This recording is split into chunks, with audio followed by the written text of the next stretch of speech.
era, and it was at 545 Wabasha Street. And you would, if you don't know St. Paul, you would say, oh, that must be between 5th and 6th Avenues. No, it's between 10th and 11th Streets, actually, okay? We're gonna move on from there. I'll get you too confused to follow the rest of it. Now, what led up to the gangster era? Well, gangster was in 1920 to 1934. And anyway, the gangster era was by 1920 to 1934. So the First World War had just ended. The soldiers had come back, unfortunately bringing the Spanish flu with them. And there was no treatment for the Spanish flu at all. You either fought it off or you died, one or the other. So it was a tough time. But unlike now with COVID, what happened after the Spanish flu ended? It was the roaring 20s, right? People went crazy. In 1910, if a woman showed her ankles in public, that was considered very immoral. And in the 1920s, they're showing their knees. So a huge change in just a very short period of time here.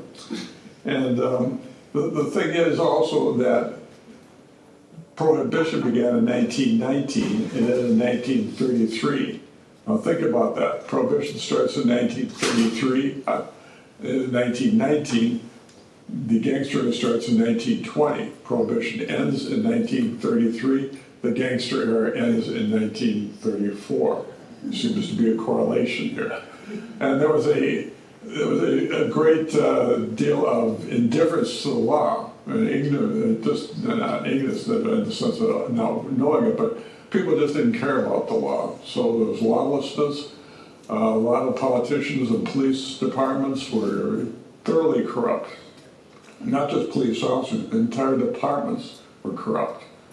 And I was realizing when I was looking at this that if you're like me, you probably are in sort of a state of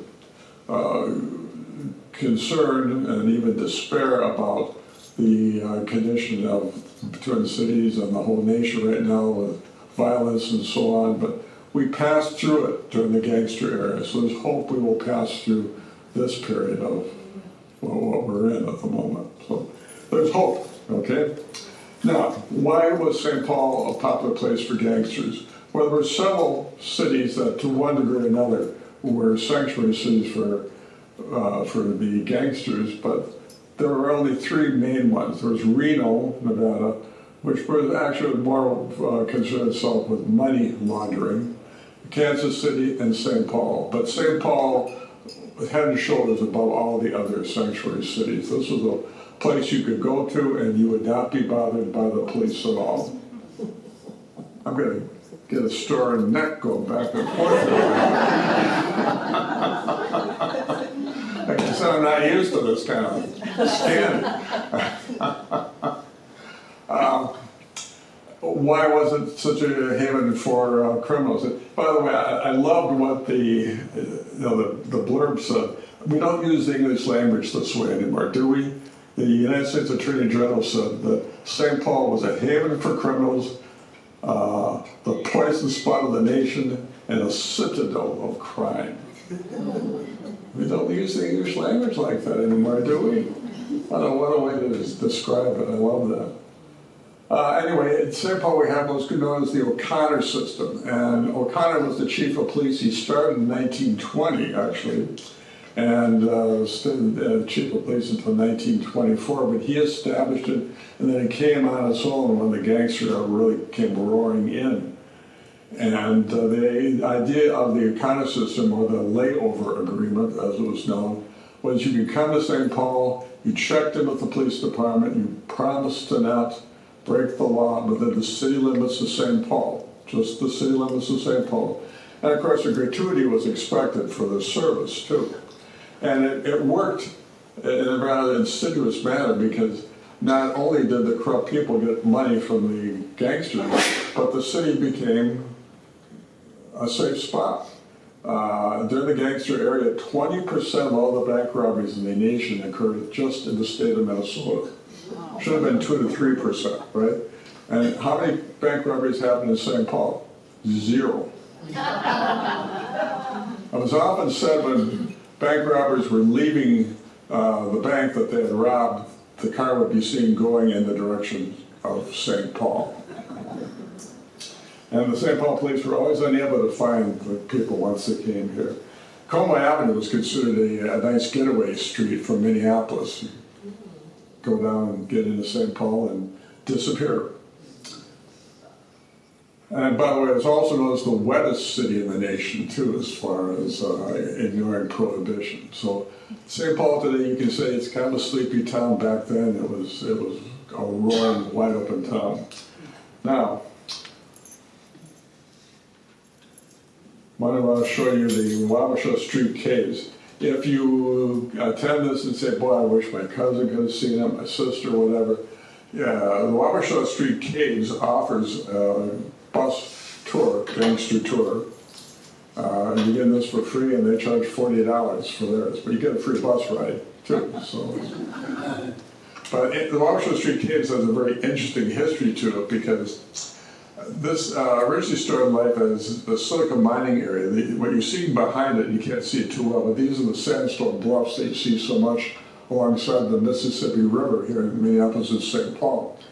And after the silica mining, we had these caves there, so they became popular for mushroom growing. There were 50 mushroom growing caves actually in this general area of St. Paul. After that, Land O'Lakes started buttering it until 1959. And in the 1970s, there was a short-lived disco that was in there. But in the 1930s, there was a nightclub actually in this cave called Castle Royale. And it was an interesting spot for gangsters. There was actually bullet pock marks in the walls of the old nightclub. And I knew the people running the Wabasha Street Caves when I was with Greyline, and initially it was a spot that they bought because they had a construction company. They wanted a cheap place to store their materials, and the caves were virtually free because nobody wanted to buy them, of course. But people started coming in and saying, hey, I remember this was the Castle Royale. Could I come in and take a look at the cave?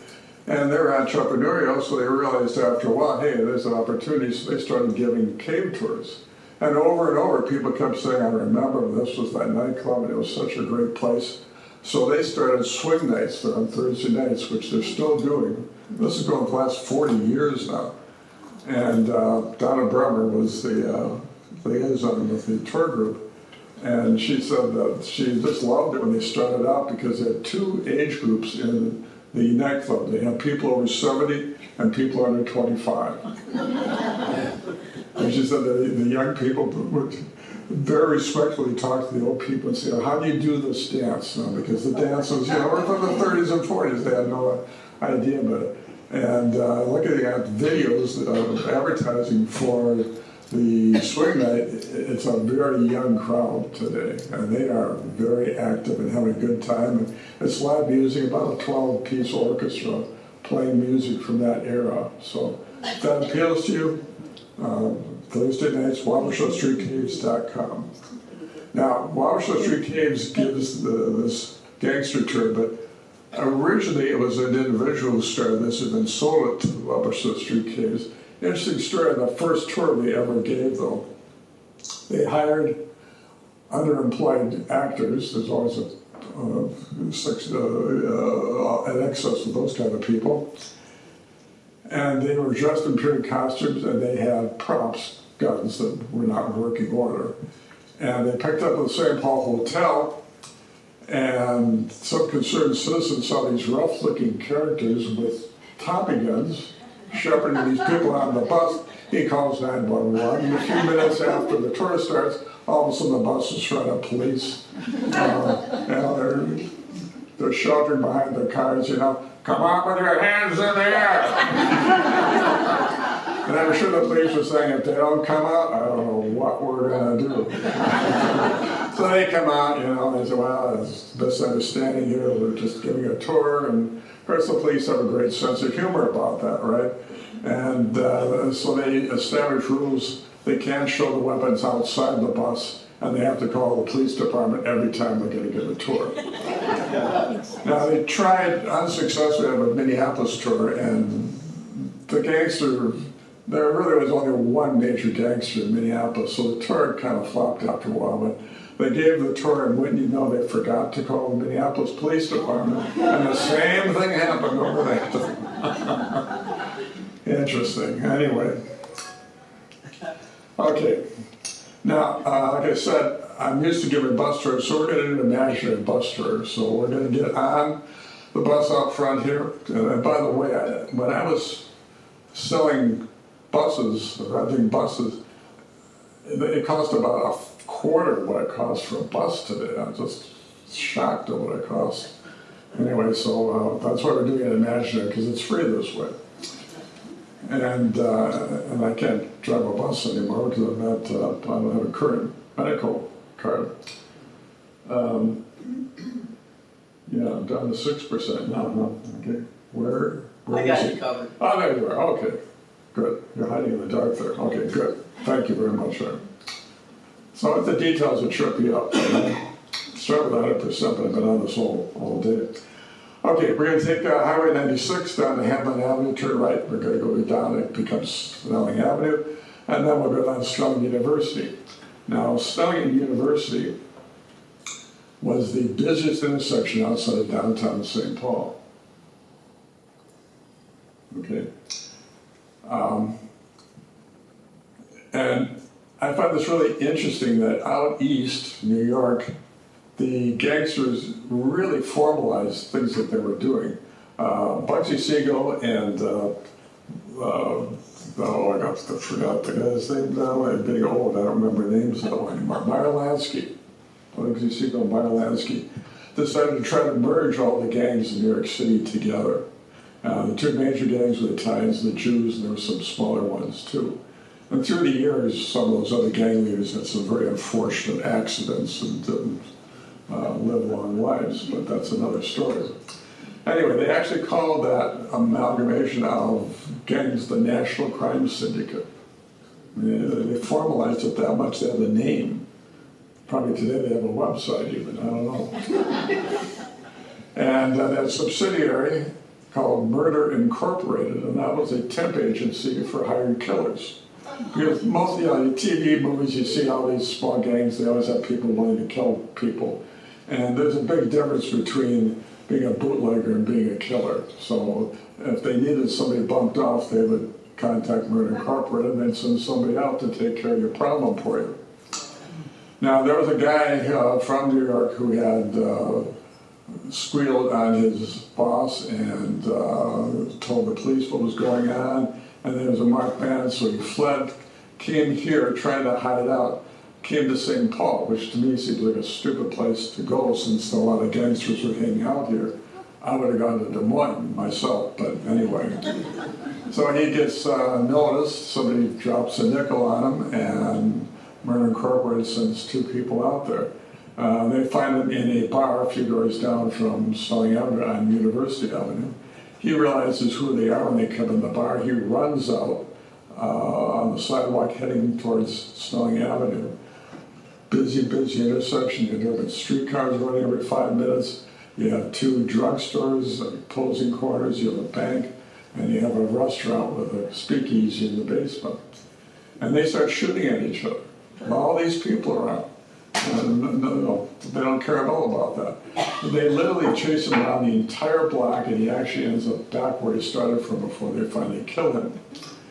And they are arrested because they made such a commotion. And back then there would be police at busy intersections like that.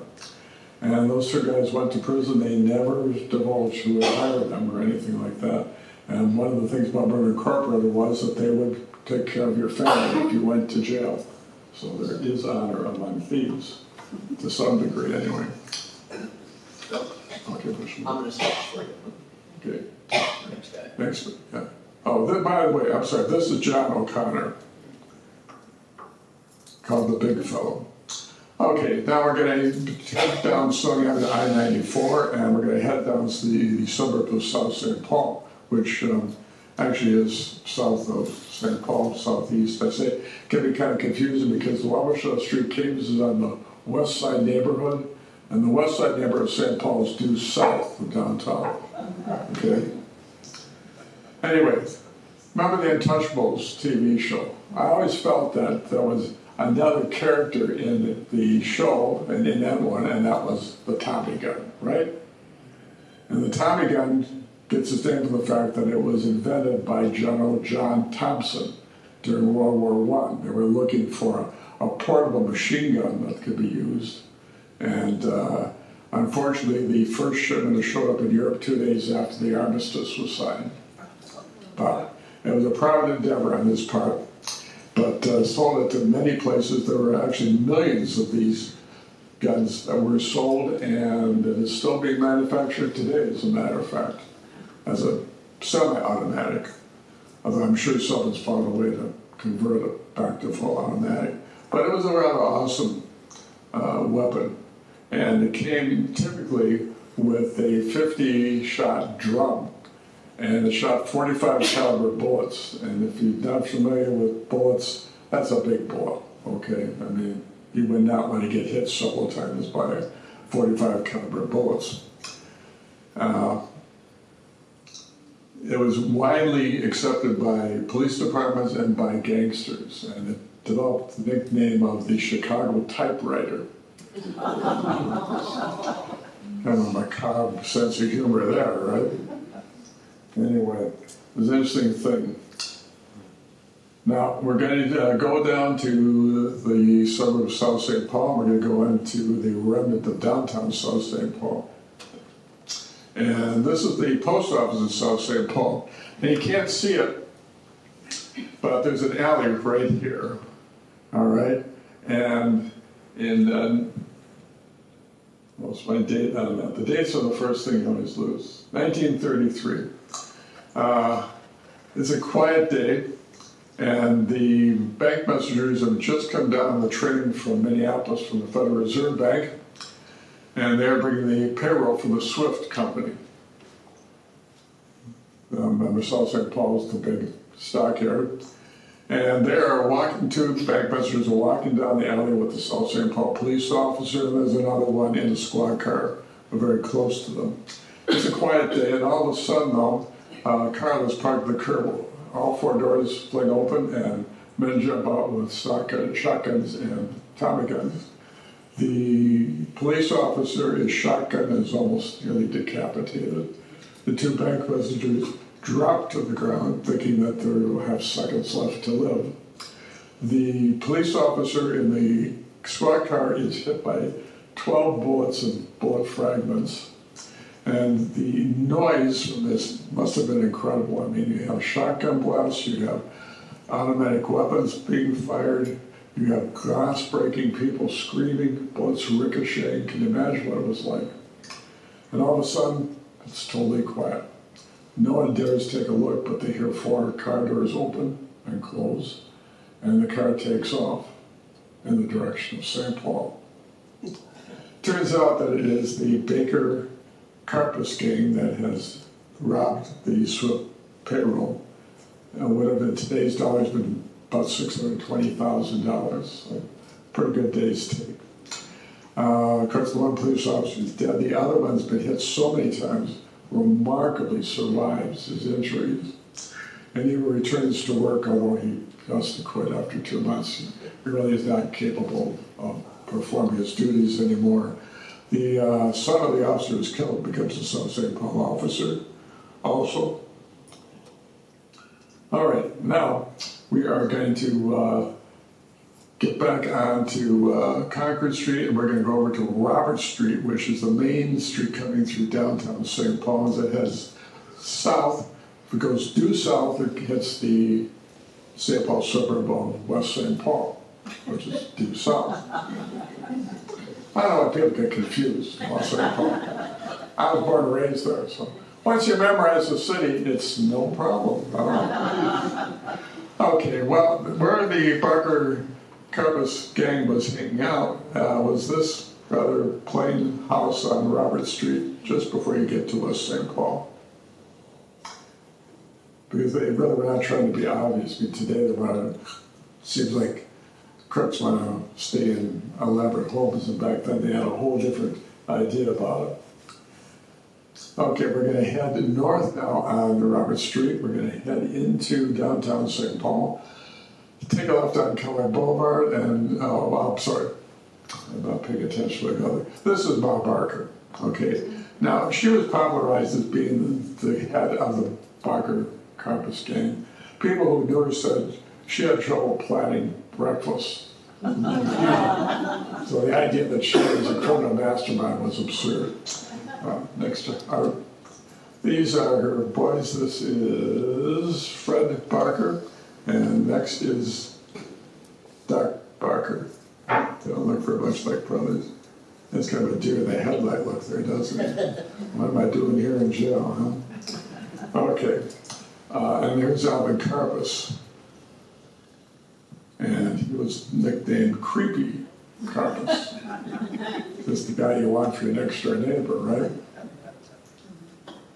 By the way, some of these names that were popularized, like Creepy Carpus, Babyface Nelson, Machine Gun Kelly, these names were not names they used for themselves. These were names that J. Edgar Hoover used because he was trying to glamorize the gangsters so that he would get more money so that he could improve what was first called the Bureau of Investigation, which then became a Federal Bureau of Investigation. He was looking to make himself look better. And by the way, J. Edgar Hoover never had any law enforcement experience or training whatsoever. And he was being heckled finally because he said he never made an arrest. Okay, let's see, landmark. Okay, now we're going to turn right into Rice Park, and this is Landmark Center as it's known now, but this was the original federal courthouse in St. Paul, and the gangsters who were arrested alive were tried in the courtrooms in this building.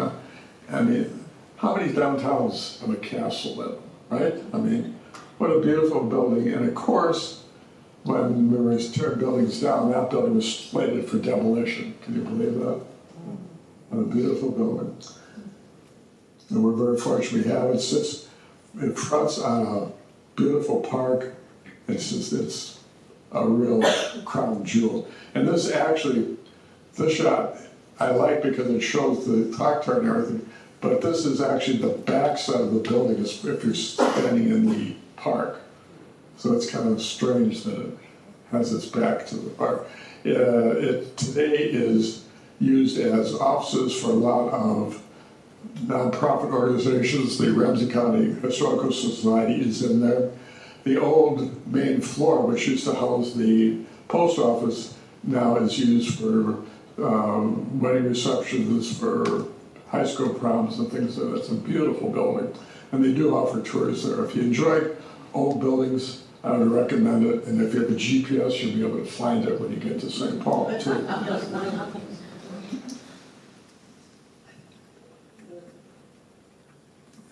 Okay, we're going to go back well, we're not back, we're going to be going to West 7th Street. Now, yeah, this is Dapper Danny Hogan. He was known as the Irish Godfather.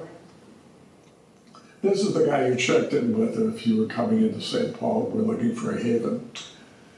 He operated out of the Green Lantern Saloon, which is at 545 Wabasha Street, between 10th and 11th. And let's see the house that he lived in. Never guessed that the kingpin of gangsters in St. Paul lives in that house. Now, December 1928, he was going to work, went out from the house to his garage in the back, stepped on the starter button. There's a tremendous explosion. Actually breaks the engine block into two pieces. One piece ends up in a neighbor's backyard. And neighbors rush to see what happened. The first one gets there, finds Dan looking with a very dazed look on his face because his right leg has almost been nearly blown off. And he said, I didn't know I had an enemy in the world. And he goes unconscious then and lingers for about 9 hours and then succumbs to his injuries. At that point, he becomes the first person in America to die from a car bomb. Not exactly something you'd like to have known for. His funeral is a true gangland funeral. It's held at the St. Paul Cathedral. The flowers in today's money would have been costing $95,000. You can imagine how many flowers that would be. Of course, it was in the cathedral that could hold. His funeral procession was 1 mile long. But he's still dead, right? Okay, we're going to go back to, we're going to continue on West 7. Turn on Lexington Avenue, which is the main north-south street. It does come into Highway 96 here to position it in your minds. And this is the apartment building at, boy, how can I forget stuff like this? The Lincoln Court Apartments. I am getting old. Ugh. Okay. There was a couple rented apartment on the building, apartment 303, actually. And the landlady was kind of suspicious about them. This in Seabrand, she called the FBI office, actually the BOI office at that time. Said there's suspicious people here. And they actually sent somebody out. I mean, you can imagine if you called the FBI or the police department today and said there's some suspicious people here, and said, oh, that's interesting, you know.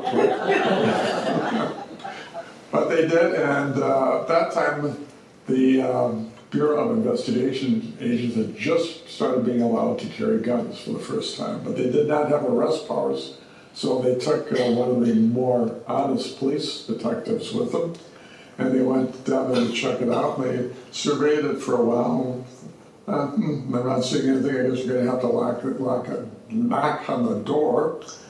They did, so probably what happened would have gone something like this, and knocking on the door, a young woman answers the door, kind of peers around the corner a little bit, and the federal agents, police, we need to talk to you, inside. And the woman says, oh, I'm not dressed. And I'll put something on and make it snappy. We don't talk that way anymore either, do we? So she shuts the door, turns around and says, Johnny, it's the cops. John Dillinger jumps up. They have no idea. Runs into the bedroom, quickly throws some clothes into a suitcase, a few hundred rounds of ammunition, and grabs his Tommy gun. As they're waiting for the door to reopen, the police officer decides, I'm going to get some help, I'm going to go out. Goes down, and on the first floor, he runs into kind of an unsavory-looking character, and he challenges him. What are you doing here? Police. And the guy says, well, I'm a soap salesman. Those are the days of door-to-door salesman. Well, where's your sample case? I'm getting so forgetful. It's out in my car. Let me go get it. So he walks back out on the sidewalk, and the police detective follows him a little bit. And he gets out to the city sidewalk, twirls around, has a gun in his hand, says, you asked for it, here it is. He starts shooting. What the police detective did not know that this is Homer Van Meter, who is the number 2 person in the Dillinger gang. They start exchanging gunfire out in front of the apartment building. Now, bullets are hitting the apartment building, bullets are flying across Lexington Avenue. Up on the 3rd floor, John Dillinger unloads an entire 50-round clip through the door. He's not getting his damage deposit back. The FBI agents, fortunately, are not standing in front of the door. They fling themselves looking for some kind of shelter in the hallway. He reloads, Dillinger reloads, tells his girlfriend, Billy Frechette, to go and get the car.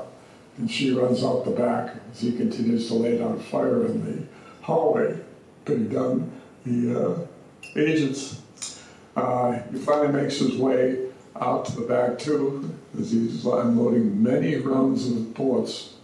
You have to think what that hallway looked like. And he gets out to the back. Now there's no such thing as an intelligent gangster girlfriend. So she has positioned the car so that they'll pull out in front of the gunfight in front of the building. So he gets upset, he's yelling and swearing at her, trying to get the car turned around, the big old Hudson that he has at the moment. And across the alley on the 2nd floor, there's a bedroom with a boy, and he's looking out at all the all the commotion. He looks out, sees a guy holding a Tommy gun with a bloody pant leg. It's John Dillinger. And he says, "Hey, Ma, look at this." And she walks into the bedroom just as the boy grabs the gun he has handy. Don't ask. And she screams and knocks the gun out of his hand and says, "If you don't kill him, he'll shoot us." So the kid got close to being the person who shot John Dillinger. Dillinger makes his getaway. He goes back. After getting patched up by a doctor, an unsavory doctor here in St. Paul, he returns to his home in Indiana for a family reunion picnic hosted by his cousin, who is the county sheriff. Different time. And somehow or other, Homer Van Meter in the front manages to escape too. I've never been able to understand how that happened, but he does. Okay, now let's move on. We're going to go back to West 7th Street, and we are going to head out to East River Road. Along the way, this is John Dillinger, obviously. I think he's pretty well known. And this is Homer Van Meter. This is the Hollyhocks Club on East River Road. Before we get there, we're going to go by a little brick office building on our way. It says Nibble and Frisch Attorneys at Law. And I'll get back to that to tell you about Ellen Nibble later. But the Hollyhocks Club was a nightclub. Today it's a private residence. And I certainly hope when the current owners bought it that they were told they'd have a lot of tour buses stopping in front of their house staring at it. And you can see their bedrooms on the second floor, and you can imagine what they were there for. But this was kind of the upper class area where gangsters would hang out, whereas the Greenlander Saloon, more of a lower class place. Harry Sawyer ran this place, and he also was in partnership with General I am getting old. I've got 2 months to go to be 80 years old. Peggy said, once you get 80, you're done. You're worthless. So I can see it's creeping up on me. I just have a total blank on that. And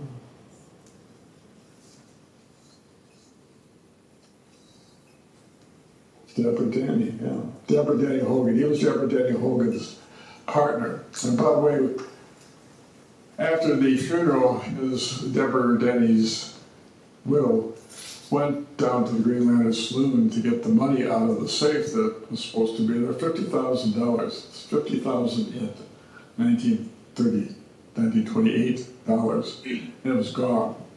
And the theory has always been that Harry Sawyer, his partner, made off with the money, and he also was the guy who had Dan killed. So anyway, he's running this as a sole proprietorship, and this is where some plans were made for a kidnapping, actually 2 kidnappings in the end, that completely broke the layover agreement and led to the demise of the gangsters even in St. Paul. It's 1933, Prohibition's just ended. By the way, the official name of Prohibition was the Volstead Amendment, and Volstead was a congressman from Minnesota, the 7th District, which is western Minnesota. Anyway, what are we going to do to come up with a new income stream? And they decided they would kidnap a prominent citizen of St. Paul, and they decided on William Ham Brewers. And William used to always go home for lunch because his house was just right above the brewery, just about a quarter block away. So he's heading for lunch one day, and there's a nicely dressed man coming down the sidewalk toward him, and the man smiles at him, and William, polite person, smiles back, thinking maybe this man is going to ask me for some directions or something. And the stranger holds out his hand as if he wants to shake him, and William holds out his hand, and right before they touch, the car screeches up to the curb. The man grabs Ham's hand, and someone leaps on the car, grabs his body, and he is trussed up, He has a blindfold put on him and put into a car and taken off, and they asked for $100,000 ransom for him. Now, in today's money, that would be about $2 million. And the ransom is paid, and Ham is returned safe and sound. And that worked out so well, they decided, well, maybe we can do this with somebody else. So who should we do? Well, how about Bremer, Edward Bremer? Bremer Banks also owns Schmidt Brewery. So he's dropping his daughter off at, I'm sorry. I have all this, I'm not used to doing it this way. Okay, let's get the next one. This is Harry Sawyer. Not a real, we didn't pay much for that haircut. And this is Jack Pfeiffer, who was also, the two of them were the main people who hatched this kidnapping idea, along with the Barker Karpus gang, okay? And let's see William Ham next. Oh, this is out of order. Okay, I'll go with this, okay. Originally, Summit School was for girls, St. Paul Academy was for boys at this time. And Bremer's dropping his daughter off at the Summit School, and he starts to drive off, car blocks him in, and people jump out, open his car door, pistol whip him, and drag him into their car and take off with him. I was talking to a teacher at St. Paul Academy, he said, I never heard that story. And I said, well, it's not exactly a recruiting tool that you I mean, I had a point there. Okay. This is William Ham, and this is Edward Bremer. Next. There we go. Nice looking young man. Now this amazes me, the power of the FBI. He is blindfolded. He has no idea where he's being taken. He has a general idea of how much time he's in the car and what direction he went. This is anybody's guess. But along the way, the gangsters, the kidnappers, stop and pour gas in the gas tank from a 5-gallon gas can, it turns out. And he hears the gas can being tossed in the weeds. Now, as they're investigating this kidnapping, the FBI, with that much information, takes them 2 days to find the gas can. Can you imagine? And I was telling some retired FBI agent about it. He said, I had a similar story, some guy working under me where we needed to find a car seat, and he found it in this desert road about 150 feet off the road, about walking back and forth there. He said, I work for with some extremely tenacious people.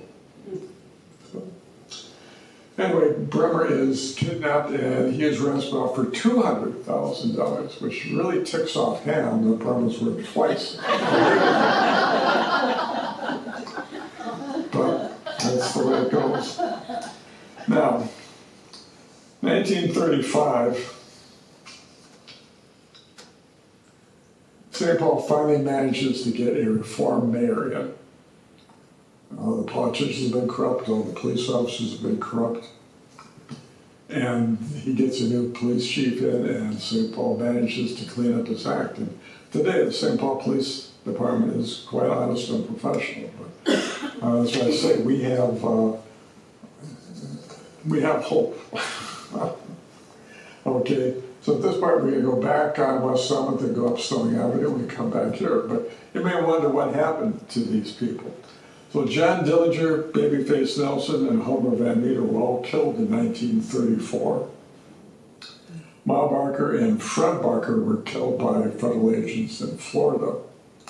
And Doc Barker was in prison. He attempted to escape, and in 1935 he was killed in an escape attempt. Harry Sawyer, one of the architects of the Ham and Bremer kidnappings, was jailed in 1935. 20 years later, in 1955, he was released for medical reasons and died shortly thereafter, coming home. Jack Pfeiffer, when he was convicted, committed suicide in his jail cell 2 days later. Alvin Karpus was imprisoned in 1936. He served his term, was released in 1969, and moved to Spain, where he died in 1979. Sad ending to all these people, right? Now you may think, okay, that was in the gangster era. Well, no, it really wasn't. There were some other people. Remember I said Neville and Frisch, attorneys of law. Alan Neville was known as Uncle Al. And he and his brother-in-law, Herman Pastor, operated an amusement machine business. Pinball machines, that kind of thing, that were stationed in various bars around town. And they also had, in the back room, slot machines. And they were quite successful at the slot machines. Unfortunately, they were so successful it got the attention of the boys in Chicago. And they came up and said, hey, Herb, we're taking over your business. And Herb said, no, you're not. Take a hike. Well, a couple of days later, he's come home from work. He's sitting in the living room reading the afternoon newspaper. You remember the afternoon newspaper? And while his wife makes dinner, and a shotgun is poked through the window, and he's shotgunned in his pocket lounger. And supposedly, as he's dying in his wife's arms, he says, tell the boys to get out of the rackets. There were 3 sons. Along the way, Alan had suggested to Herman that he get in the real estate business, and he opened up a lot of shopping centers. And if you go out County 10 to Moundsview Square, where Aldi's grocery store is, that is a Pastor Enterprises shopping center. And Central Plaza at 40th and Central, that was a Pastor Enterprises center also.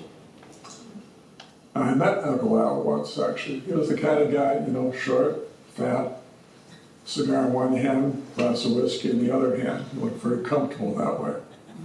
I was with his nephew, and his nephew quickly realized he better get me out of there. I was going to say something to his uncle that would embarrass him. It's not my favorite person to run into. Also, Minneapolis didn't have that many gangsters, but they probably had the most notorious gangster in Minneapolis. You're all probably familiar with Isidore Blumenfeld, a.k.a. Kid Can. And he was loosely related, involved, I should say, with the Genovese family in New York City. He had a Teflon coating on him, though. I mean, he probably had at least 2 people killed. Never stood trial for that. There were a few times that Hennepin County tried to try him and failed. Eventually, he was convicted, though, of jury tampering and only served 2 years. And he also was involved in the looting of the Twin City Rapid Transit Company when they transitioned from streetcars to buses. But he only served 2 years ever, died in 1981. Now, more recently, we have the next page? No. Okay. More recently, we have people like Haskell's Wine and Spirits. Grandpa Haskell was a bootlegger. Okay. Nothing to do with Haskell's ownership right now, but that was the heritage there. Also, I always wondered about those white Augie's catering trucks that used to go around, you know, with the silver boxes on them. How can they make money? You know, you go up to these little businesses and you sell them coffee and pastry and sandwiches. And my son was working in high school and college at this old-fashioned full-service gas station, and they had Augie's coming in there. And I said, how do they make money on that? What's that? And he says, Dad, it's a bookie operation. So one side is food, the other side is different gambling options. So, okay, it's me being naive. So there's still some things going on, but nothing at all like it used to be. I mean, you really risked your life sometimes going to some of these areas. And of course, people wanted to live vicariously by going to places like the Hollyhocks Club. It's like, oh, that's Babyface Nelson over there. By the way, Creepy Karpus was ostensibly arrested by J. Edgar Hoover, although I think it was just a publicity stunt. But he actually walked him into the courthouse in St. Paul to stand trial. So that's my story. I guess that's it. Well, I do want to thank Gary very much for sharing this fascinating story.